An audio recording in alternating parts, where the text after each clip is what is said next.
The crystal glass trembled in Aurelia's hand, the chilled champagne inside doing nothing to cool the fire of anxiety in her stomach.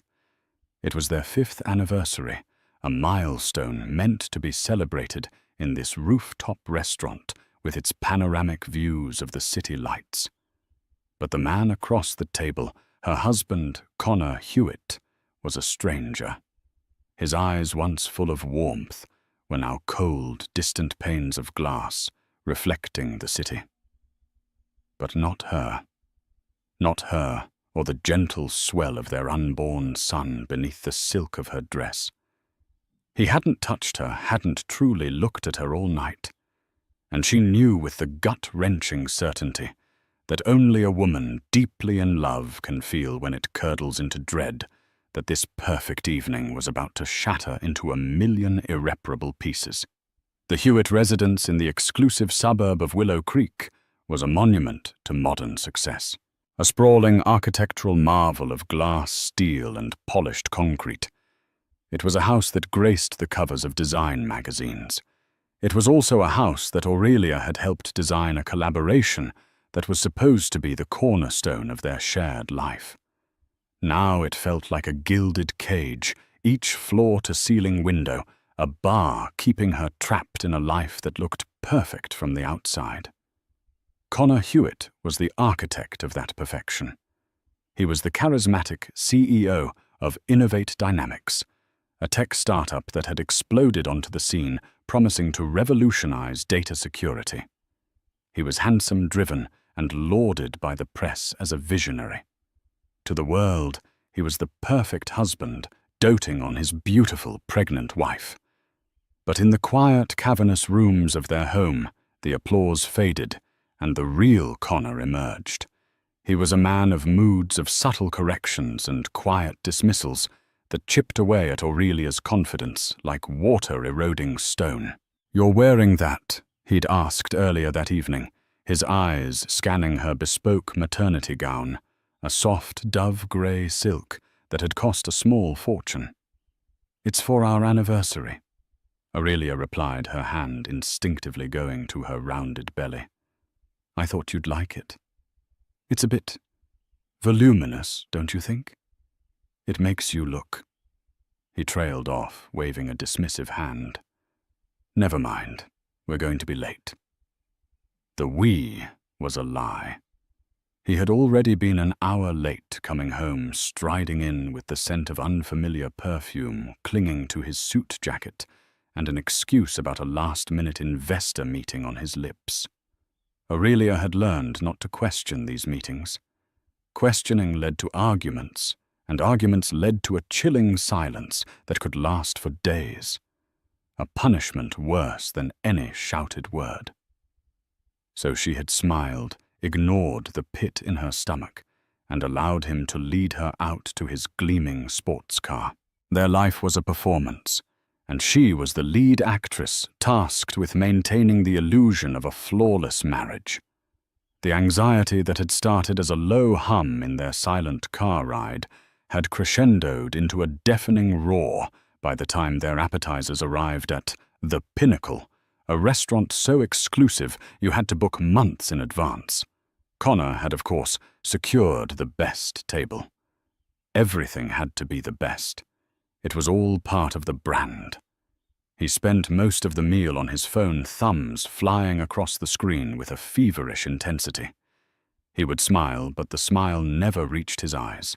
It was a corporate smile, the one he used for shareholders and journalists.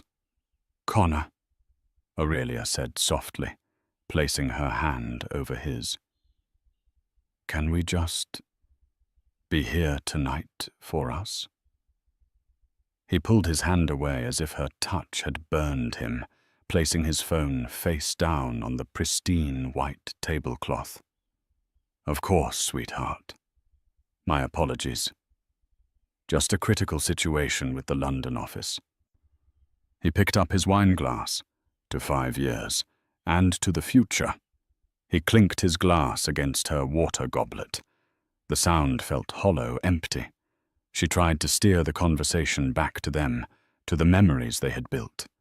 She spoke of their honeymoon in Italy, of the small, cramped apartment they had shared before his company took off, of the day they found out she was pregnant. "I was thinking," she said, her voice filled with a tentative hope, "about names for the baby. If it's a boy, I was thinking of Leo, after my father." Connor's face tightened almost imperceptibly. "Your father was a good man, Aurelia, but he was a librarian. Not exactly the legacy of a titan, is it? We need a strong name, something with impact." Her father, Lawrence, had been the kindest, most gentle man she had ever known. He had passed away 2 years ago, leaving her a modest inheritance. It was that inheritance, every last cent of it, that had been the seed money for Innovate Dynamics. It was the money that had funded Connor's dream, a fact he conveniently forgot to mention in his many interviews about being a self-made man. "My father's legacy is kindness and integrity," Aurelia said, her voice a little firmer than she intended. "I think that's a fine legacy for our son." Connor's jaw worked, and for a second the mask slipped. She saw a flash of pure, undiluted anger in his eyes. It was a look that terrified her. He was about to retort when his phone buzzed a persistent, demanding vibration against the table. He glanced at the screen, and the anger in his face was instantly replaced by something else. Something she couldn't quite read. A mix of urgency and affection. "I have to take this," he said, standing abruptly. "I'll be right back." He walked away from the table, not towards the restrooms, but towards the restaurant's private terrace. Through the glass doors, Aurelia watched him. She saw the way his posture changed, the way he leaned against the railing, his voice low and intimate.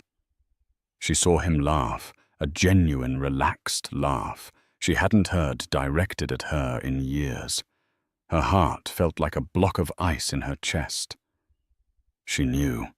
She didn't want to know, had spent months, maybe even a year, actively not knowing, but the evidence was undeniable. The late nights, the unexplained credit card charges, the emotional void that had opened up between them. He wasn't just distant. He was living a separate life. When he returned to the table 10 minutes later, his mood had completely soured. The corporate charm was gone, replaced by a sullen impatience. "Let's get the check," he said, avoiding her gaze. "I'm tired. Who was that Connor?" The question escaped her lips before she could stop it. It was quiet, fragile, but it hung in the air between them like a guillotine.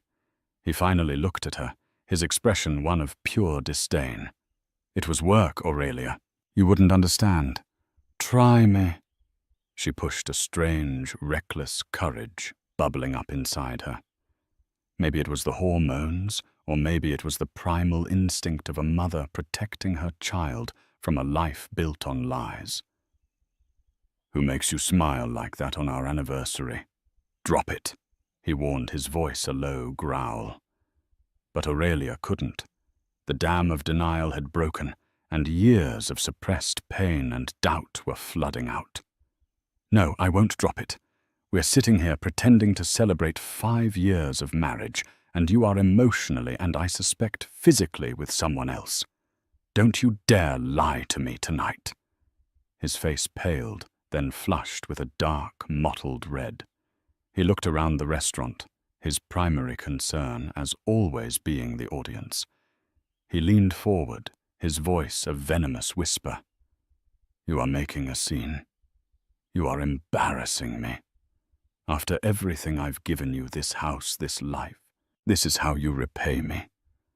With hysterical accusations." "What you've given me," she whispered back, tears welling in her eyes. "Connor, my money started your company. My father's money." That was it. The unforgivable truth. The one thing that punctured his carefully constructed myth of being a self-made genius. His control snapped. The air crackled with a sudden, violent energy.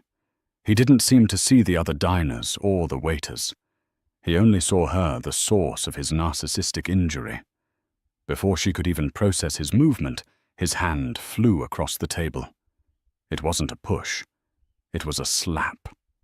The sound was sharp, ugly, a crack that silenced the clinking of cutlery and the low murmur of conversation around them.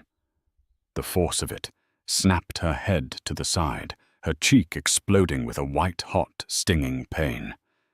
The shock was so profound, so absolute, that for a moment she couldn't breathe. Her husband, the father of her child, had just struck her in public on their 5th wedding anniversary. And then another woman's voice, sharp and proprietary, cut through her daze. "Connor, what's going on? Is she giving you trouble?" Aurelia turned her head slowly, her cheek throbbing. Standing beside their table was a woman. She was young, impeccably dressed in a sharp business suit, her expression a mask of cold arrogance. Aurelia recognized her from a company newsletter. Brooke Lynn, Connor's new vice president of strategy. The woman whose perfume had haunted their home. The woman who was now looking at Aurelia not with pity, but with contempt, as if she were a piece of trash to be disposed of. The entire restaurant seemed to be holding its breath, all eyes on their table. The humiliation was a physical force, pressing down on her, stealing the air from her lungs. Connor looked from Brooke to Aurelia, his face a mask of fury and panic. He had been caught, utterly and completely. And in that moment, as the sting on her cheek radiated through her face, and the ice in her heart solidified something inside, Aurelia shifted.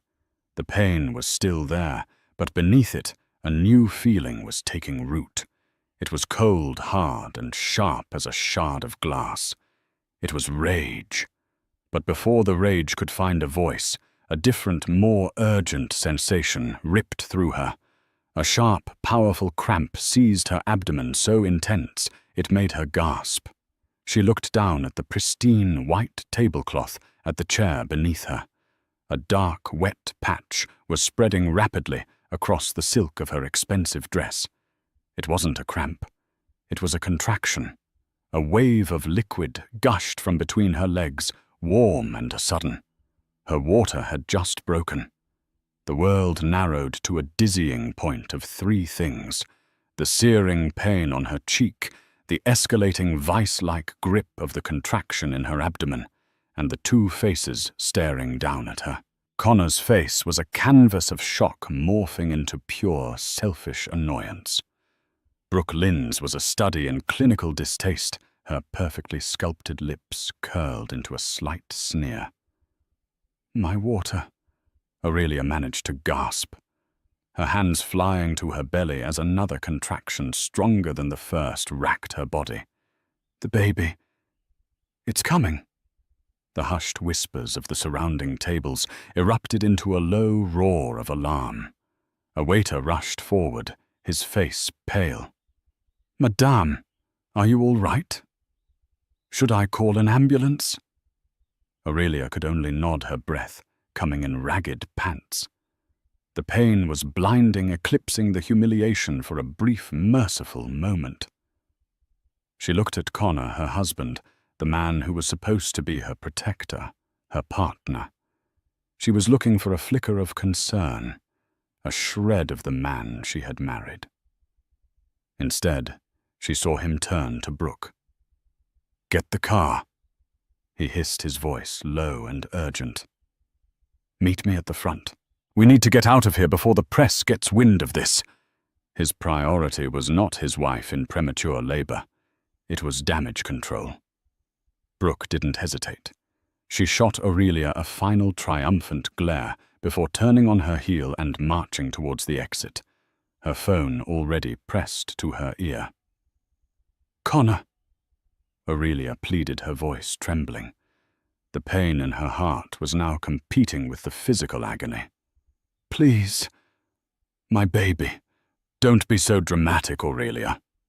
He snapped his eyes, darting around the room, assessing the fallout. He was calculating angles, planning his PR spin. "You're fine. The ambulance is coming." He reached into his wallet and threw a wad of cash onto the table, not even bothering to look at the bill. "I have to handle this situation you've created." The situation she had created. The words were like another slap. He was blaming her. For his affair, for his violence, for their son's dangerously early arrival.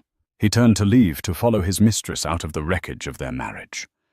But Aurelia's hand, surprisingly strong, shot out and grabbed his wrist. "You are not leaving me," she said, her voice raw with a power she didn't know she possessed.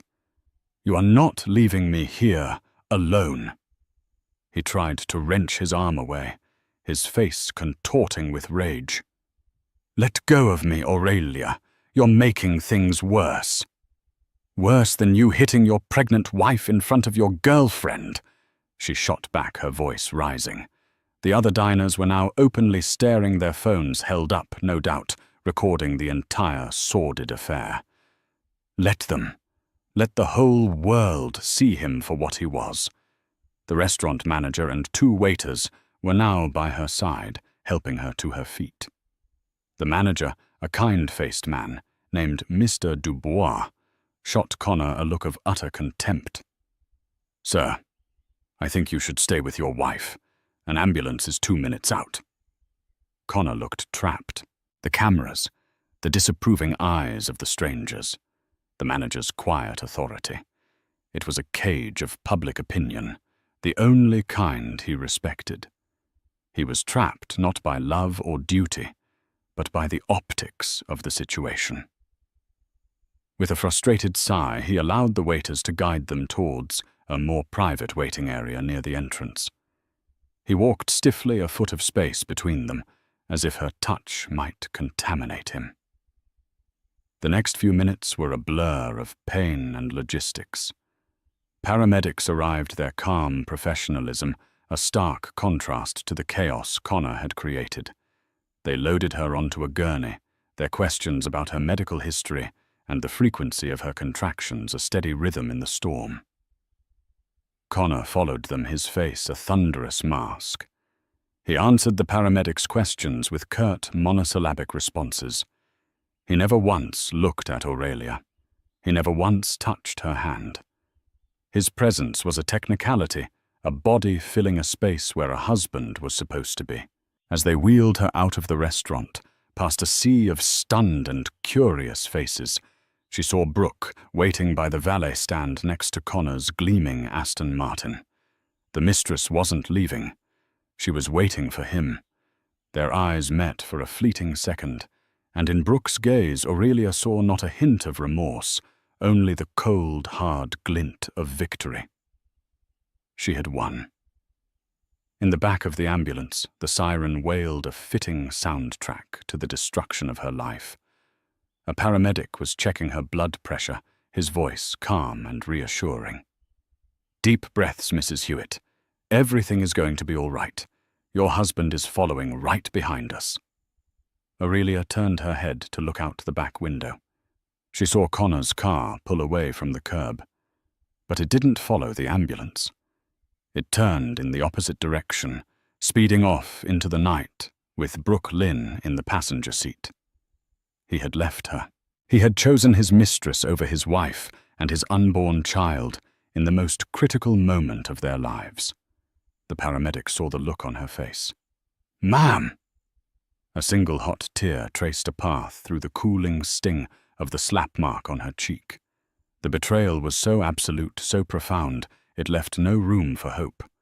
The man she had loved, the life she had built it, was all a lie. The shattering was complete. As another contraction ripped through her, more powerful than all the ones before, the grief and the rage and the pain coalesced into a single, diamond-hard point of clarity. She was alone, but she would not be broken. She would have this baby, and she would survive. And one day Connor Hewitt would not just regret this night. He would pay for it.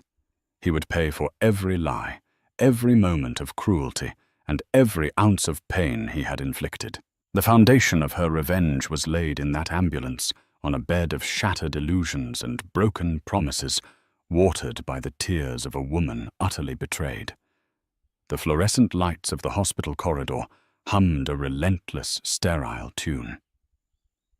For 14 hours, Aurelia's world had been a crucible of pain, fear, and sheer animalistic effort. The birth of her son was nothing like the calm, serene water birth she and Connor had planned in a ridiculously expensive birthing suite. It was a frantic emergency affair in a stark, white room, surrounded by the beeping of machines and the urgent voices of strangers. Leo Hewitt was born at 3:17 a.m. Small but miraculously healthy, with a tuft of dark hair and a cry that was both fragile and furious. As the nurse placed him on Aurelia's chest, his tiny, wrinkled body warm against her skin, the storm inside her stilled. The pain, the betrayal, the humiliation, it all receded, replaced by an overwhelming, primal wave of love that was so fierce it took her breath away. This tiny creature was hers. He was the only thing that was real. Her son was her anchor, but the emptiness of the room was a constant gnawing presence. Connor had never shown up. She had asked the nurses twice. "Has my husband arrived, a Mr. Connor Hewitt?" Both times the answer was a gentle, pitying, "No, dear, not yet. We have his number if you'd like us to call again." "No," Aurelia had said the second time, her voice flat. "Don't." He had made his choice. Calling him would be begging for scraps of affection from a man whose table was bare. The only person who came was Sophie, her best friend since college. Sophie burst into the room at dawn, her face a mess of smeared mascara and frantic worry. She had seen a gossip blogger's post on social media, a blurry photo of Aurelia on a gurney, a video clip of Connor's car speeding away. "Oh, Aud," Sophie whispered, her voice breaking as she took in the scene. Aurelia, pale and exhausted, with a faint purpling bruise blooming on her cheek, cradling a newborn. "That bastard! That absolute monster!" Sophie didn't ask questions. She just acted. She fluffed Aurelia's pillows, filled her water cup, and held Leo with the tenderness of a seasoned aunt, cooing at him and telling him how much stronger and smarter he was than his father would ever be. She was a whirlwind of fierce, protective love, and for the first time in hours, Aurelia didn't feel completely alone. "What do you need?" Sophie asked, her tone shifting from soft to steely. "A lawyer, a moving van, a private investigator. Just say the word. I have a cousin who knows a guy who can make people disappear." Aurelia managed a weak, watery smile. "A lawyer sounds like a good start." Later that day, a nurse entered with a ridiculously large bouquet of white lilies. The scent was cloying, funereal. The card was propped in the center. Aurelia's heart gave a stupid, hopeful little flutter before she crushed it. The card read, "Congratulations on the new arrival. Urgent business has called me to our European office. We'll be in touch. C." There was no love, no apology, no mention of the slap or his abandonment. It was a press release, a sterile corporate memo. And the lilies, they were the flowers he sent to business associates after a deal closed. She realized with a sickening lurch that this was exactly what this was to him. The birth of his son was an inconvenient event to be managed, and she was an employee to be placated. The urgent business was almost certainly a hastily planned getaway with Brooke. That was the moment the last vestiges of the old Aurelia died. The woman who made excuses for him, who absorbed his moods, who clung to the memory of the man he once was. She was gone. In her place was a mother whose child had been abandoned by his father within hours of his birth, a mother who had been publicly assaulted and humiliated. She looked at the bruise on her cheek in the small mirror of her compact. It was a gift, a reminder. Every time she felt a pang of nostalgia, every time she was tempted to remember the good times, she would remember the sound of that slap and the feeling of his absence. She picked up her phone, her fingers moving with a newfound purpose. She scrolled through her contacts past the friends and family who would offer sympathy and casseroles to a name she hadn't needed in years. Desmond Pierce. Mr. Pierce had been her father's lawyer and closest friend, a sharp, semi-retired corporate litigator with a reputation for being a shark in a tailored suit. After her father's death, he had managed the estate and overseen the transfer of her inheritance to Connor's venture. He had advised against it. "Aurelia," he had said at the time, his kind eyes full of concern, "this is every penny your father left you. To invest it all in a high-risk startup, even one run by your husband, it's unwise. Love is not a substitute for due diligence." She hadn't listened. She had been blinded by love and by Connor's dazzling promises of a shared future. She pressed the call button. He answered on the second ring, his voice as crisp and precise as she remembered. "Pierce?" "Mr. Pierce," Aurelia said, her voice shaking slightly. "It's Aurelia, Lawrence's daughter." There was a brief pause, then warmth filled his tone. "Aurelia, my dear, what a pleasant surprise. How are you?" "I'm in the hospital," she said, cutting straight to the point.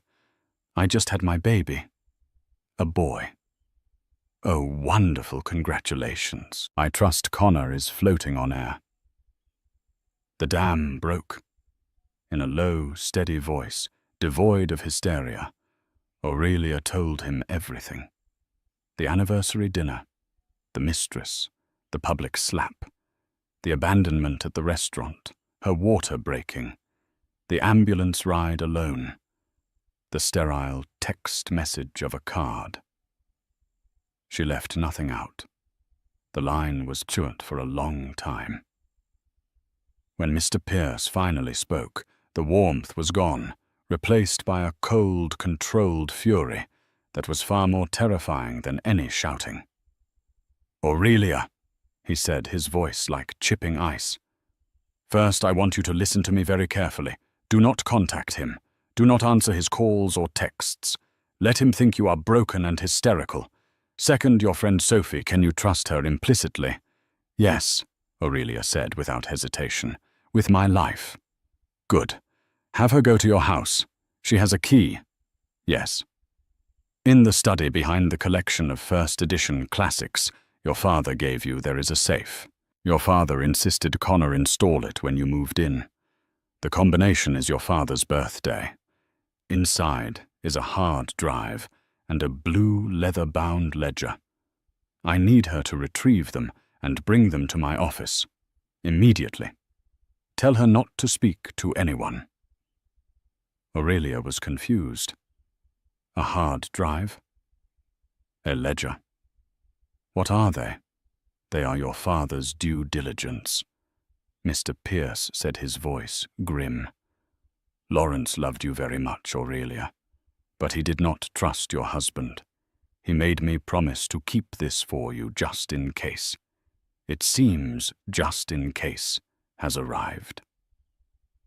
A flicker of hope, fierce and bright, ignited in the cold darkness of her hospital room. Her father, the gentle librarian, had seen the truth of Connor Hewitt long before she had, and from beyond the grave, he had just handed her a weapon. "Mr. Pierce," she said, her voice no longer trembling, but filled with a resolve of forged steel. I don't just want a divorce. I want to ruin him. I want to take back everything he built with my father's money, and my broken heart. There was another pause on the line, and she could almost hear the slow, satisfied smile forming on the old lawyer's face. "My dear Aurelia," Desmond Pierce said, "I believe that can be arranged." The first week of Leo's life was a strange paradox. It was a time of incredible tenderness and intimacy, of late-night feedings in the quiet of her private hospital room, the soft weight of her son sleeping on her chest. But it was also the beginning of a war. While Aurelia learned the rhythms of motherhood, Desmond Pierce began assembling their arsenal. Sophie had followed his instructions to the letter. She had slipped into the Willow Creek house while the housekeeper was out, her heart pounding. The first editions stood on the shelf in Connor's immaculate study, untouched and unread, mere props in the stage play of his life. Behind them, the safe was flush with the wall, her father's birthday. A date seared into her memory, opened it on the first try. Inside, just as Mr. Pierce had said, were a slim external hard drive and a handsome blue ledger. Sophie had delivered them to the lawyer's downtown office without a word to anyone. When Aurelia was discharged, she didn't go back to the gilded cage. Sophie had a spare bedroom in her cozy apartment, which she had quickly converted into a nursery. It was small, a little cluttered, and filled with more love than the entire Hewitt mansion. Connor, true to his word, was in Europe. He sent short, impersonal texts every couple of days. "Hope you and the baby are well. Closing a big deal here. We'll wire money for expenses." He never asked for a picture of his son. He never called. It was clear he was giving her space, which Aurelia knew was code for him enjoying his trip with Brooke, while waiting for Aurelia's hysterics to die down so he could return and smooth things over. He was underestimating her. It was the biggest mistake he would ever make. A week after Leo was born, Mr. Pierce called a meeting at his office. The space was old-world elegance, mahogany desk, leather-bound books, and a view of the city's financial district. He looked at Aurelia sitting across from him, with Leo sleeping soundly in a carrier at her feet, and gave her a sad smile. "Your father was a meticulous man." He began placing the blue ledger on the desk between them. "When you gave Connor your inheritance, Lawrence was distraught. He hired a private firm to do a full background and financial deep dive on Mr. Hewitt." He opened the ledger. The pages were filled with neat, precise handwriting, her father's. It detailed every asset Connor had at the time of their marriage, which was next to nothing: a mountain of student debt, a leased car, and a failing consulting business. "Your inheritance," Mr. Pierce continued, tapping a line item for $1.2 million, "was not seed money, Aurelia. It was all the money. It paid off his debts, leased the first office, and hired the initial programmers. But that's not the most important part." He turned the page. "Your father, bless his cautious soul, didn't just give Connor the money. He had me structure it as a loan, a convertible note." Aurelia stared at him, uncomprehending. "A loan?" "Connor told me it was an investment, that I was an equity partner. Did you ever sign any documents to that effect? Were you ever issued a stock certificate?" Aurelia thought back. "He said it was all being handled by his corporate attorneys, that it was complicated, and I shouldn't worry my pretty little head about it." The memory made her feel sick. "Of course he did," Mr. Pierce said, his voice laced with acid. "According to this note which Connor Hewitt signed, if the loan was not repaid in full upon the 5th anniversary of the issuance date, you had the option to convert the debt into a 40% equity stake in Innovate Dynamics. Aurelia's breath hitched. The 5th anniversary. That was the night of the dinner. Precisely, the lawyer confirmed. The night he defaulted. By my reading, you don't just have grounds for divorce, Aurelia. You are for all intents and purposes the single largest shareholder in his company. The room tilted. 40%. It was a staggering amount. Connor owned 51% a controlling interest, but her 40% would make her a force he couldn't possibly ignore or remove. But that's not all, Mr. Pierce said, his expression darkening. He slid the hard drive across the desk. Lawrence was worried Connor might try to dilute your investment or devalue the company. So he paid a programmer, a white-hat hacker, to design a piece of tracking software. Connor thought it was a new security protocol for the company. It was, but it had a back door. It copied every file, every email, every financial transaction from the Innovate Dynamics servers to this encrypted drive. It's been running silently for 4 years. This was beyond anything Aurelia could have imagined. Her gentle, book-loving father had orchestrated a brilliant Trojan horse. For the next 2 months, Aurelia's life became a clandestine operation. By day, she was a new mother, tending to Leo, taking him for walks in the park, and presenting the perfect image of a woman healing from a marital spat. But by night, after Leo was asleep, she and Sophie would huddle over a laptop in the small apartment with Mr. Pierce on a secure video call, sifting through the contents of the hard drive. They hired a forensic accountant, a stoic woman named Ms. Chen, who joined their nightly calls. Together they navigated the labyrinth of Connor's digital life. It was a journey into the soul of a man she thought she knew, and it was uglier than she could have conceived. There were emails between Connor and Brooke, hundreds of them. They were filled with cruel jokes at Aurelia's expense, mocking her pregnancy, her tastes, her naivete. They had been having an affair for nearly 2 years. They planned their future in her house on vacations paid for with her money. That was painful, but it was the financial documents that were truly damning. Ms. Chen uncovered a web of deceit that was breathtaking in its audacity. Connor had set up a series of shell corporations in offshore havens. He was using Innovate Dynamics as his personal piggy bank, funneling millions of dollars out of the company under the guise of consulting fees, licensing agreements, and R&D expenses paid to these phantom entities. He's bleeding the company dry, Ms. Chen stated one night, her voice flat and professional, but her eyes wide with the scale of the fraud. He's artificially inflating profits on the books to attract a second round of venture capital funding. But in reality, he's siphoning off the actual cash. They discovered the end game. Connor was in talks with a major tech conglomerate, a giant named Axiom Global, for a buyout. His plan was to sell Innovate Dynamics for an astronomical sum, upwards of $300 million, based on fraudulent growth and profit numbers. Once the deal was done, he would be long gone with his millions, and Brooke by his side, leaving the new owners with a hollowed-out company and the original investors with pennies on the dollar. He was not just cheating on his wife. He was planning a massive corporate heist. And Brooke wasn't just a passive girlfriend. Her digital signature was on half the fraudulent expense reports. She was a willing, active participant in the entire scheme.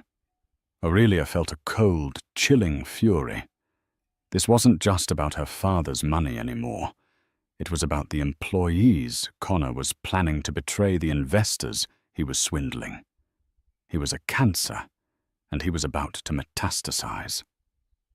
"The buyout?" Aurelia asked, her voice tight. "When is it happening?" Mr. Pierce pulled up a calendar. The final presentation to the Axiom Global Board is in 3 weeks. He's due back from Europe a week before that to prepare. Then we have a deadline, Aurelia said. She looked from the sleeping face of her son to the mountain of evidence on her screen. The time for hiding was almost over. The time for assembling the pieces was done. Soon it would be time to act. Connor Hewitt returned from his 3-month European business trip a week before the Axiom Global meeting, tanned, relaxed, and dripping with condescending magnanimity. He arrived not at Sophie's small apartment, but at the Willow Creek house, expecting to find his wife waiting suitably chastened and ready to accept his apology. He was surprised to find the house empty. His first call to Aurelia went to voicemail. His second, an hour later, was answered. "Aurelia, you're not home." He stated not a question but an accusation. "No, Connor, I'm not," she replied, her voice cool and even. She had practiced this call with Mr. Pierce for hours, rehearsing her lines like an actress preparing for a career-defining role.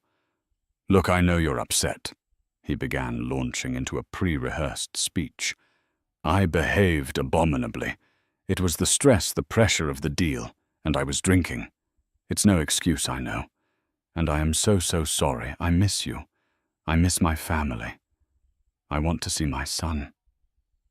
Can I please come see you? We need to talk." Every word was a carefully chosen lie, designed to manipulate and control.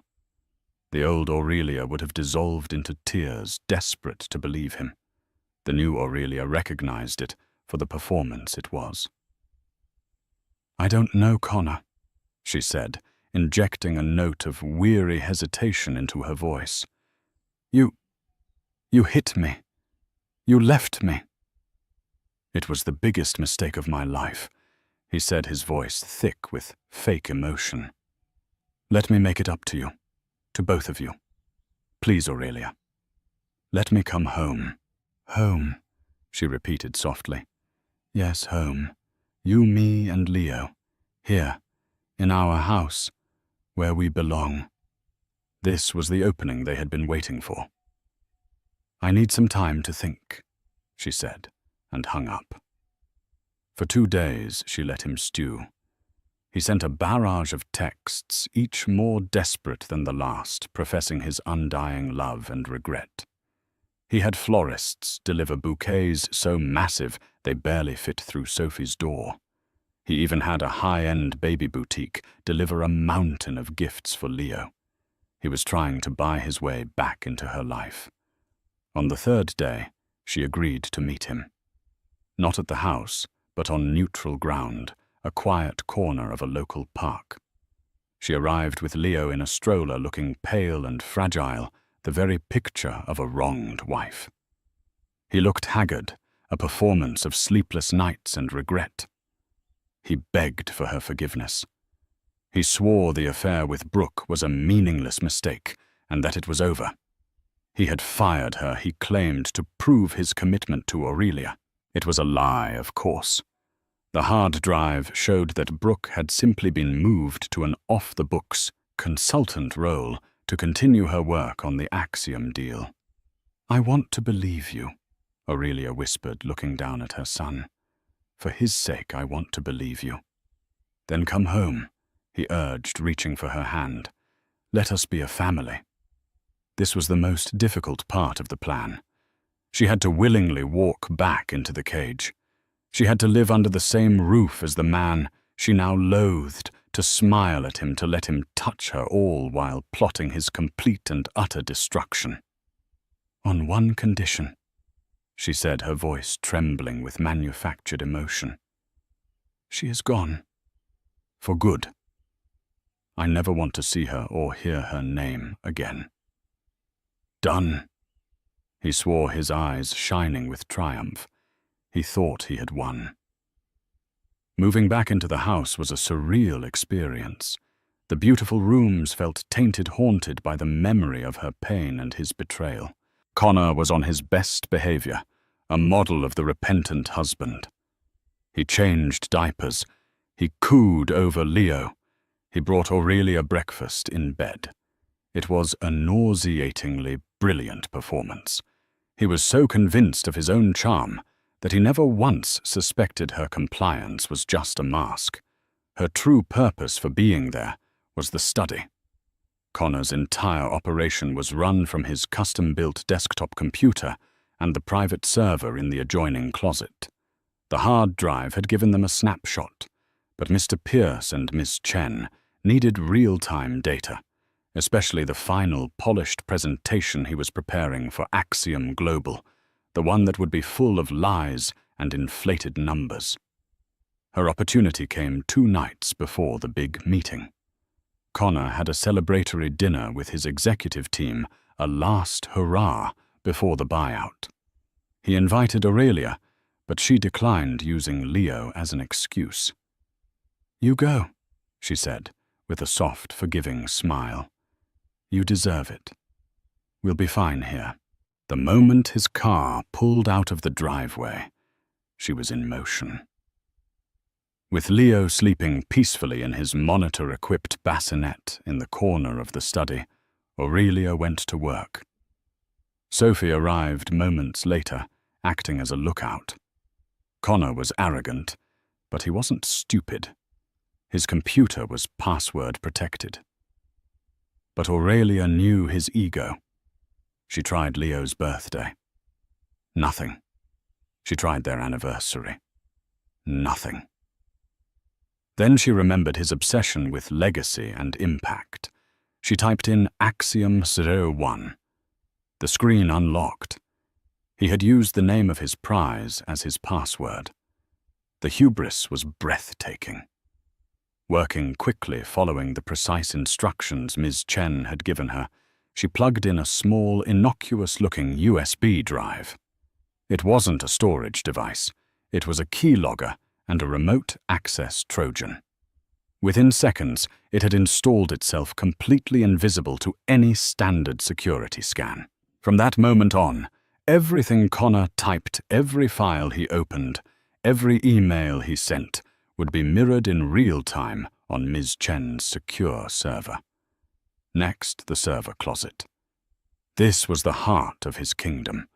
It contained not only the company's financials, but also his personal offshore account details. It was protected by a biometric fingerprint scanner. He had always bragged that it was unbreachable. But Aurelia the architect knew something he had forgotten. When they were designing the house, she had insisted on a failsafe. In the event of a power failure or system malfunction, there was a manual override, a small hidden keypad behind a loose baseboard. She had memorized the master code, a string of numbers she had created herself based on her father's initials and library card number. The keypad glowed to life. She entered the code. With a soft click, the server's magnetic lock disengaged. Inside, she and Sophie worked for an hour, using a high-speed drive cloner to create a perfect bit-for-bit copy of his entire private server. It was the digital equivalent of his soul, and she now owned it. Just as they finished, Sophie's phone buzzed. "He's on his way back," she whispered. "His car just turned onto the main road. 10 minutes max." They worked in a silent, frantic rush. They replaced the baseboard, erased their footprints, and removed any trace of their presence. Sophie slipped out the back door, just as Aurelia heard the garage door opener rumble. She rushed out of the study, closing the door behind her, and scooped Leo out of his bassinet, mussing her hair to look like she had just woken up. When Connor walked in, flushed with champagne and victory, he saw his wife standing at the top of the stairs, rocking their son in her arms. She looked like a Madonna, the perfect image of domestic tranquility. "Hey," she said with a sleepy smile. "How was it?" "It was great," he said, beaming up at her, his eyes full of adoration for the life he thought he had successfully reclaimed. "Everything's falling into place." "I'm so happy for you, Connor," she said, and the lie was so perfect, so smooth, it almost scared her. He had no idea that the woman standing before him was not his wife, but his executioner. He had brought the Trojan horse inside his own walls, and the soldiers hidden within were now ready to burn his empire to the ground. The final 48 hours before the Axiom Global meeting were the most tense of Aurelia's life. She played her part as the forgiving wife, a role that grated on her soul with every passing moment. By now, her team had everything.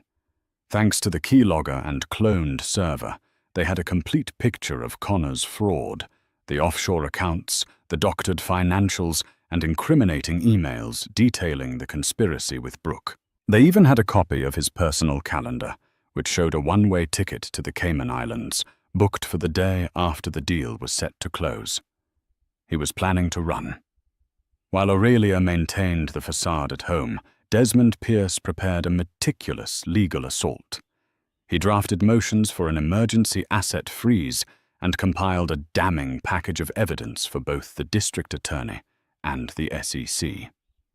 He also contacted the two original investors in Innovate Dynamics, old friends of Aurelia's father, whom Connor had sidelined.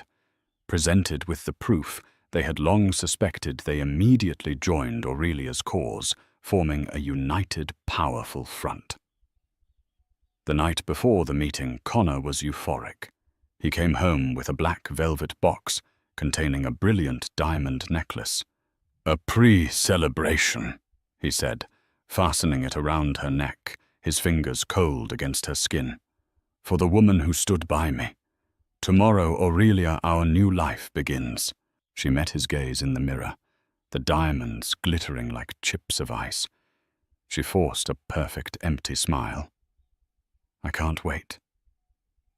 That night she lay beside him, listening to the even sound of his breathing, and felt utterly detached. He was a stranger, a villain in a story whose final chapter she was about to write. She thought of her son Leo sleeping in the next room, and knew she was doing this not just for revenge, but to reclaim the legacy of integrity his grandfather had left him. Connor left the next morning, dressed in his most powerful suit, a titan ready to claim his crown. "Wish me luck," he said, kissing her cheek. "You don't need it," she replied, her voice neutral. "You've already sealed your fate." He laughed, taking it as a compliment. As soon as he was gone, Aurelia began her own preparations. She dressed not in a suit of armor, but in a simple, elegant navy blue dress, her only adornment, her father's gold locket. At 9:30 a.m., she met Mr. Pierce and her fellow investors, Robert and Graham, their faces grim and resolute. Their plan was precise. They weren't going to interrupt the Axiom meeting. That would only create chaos.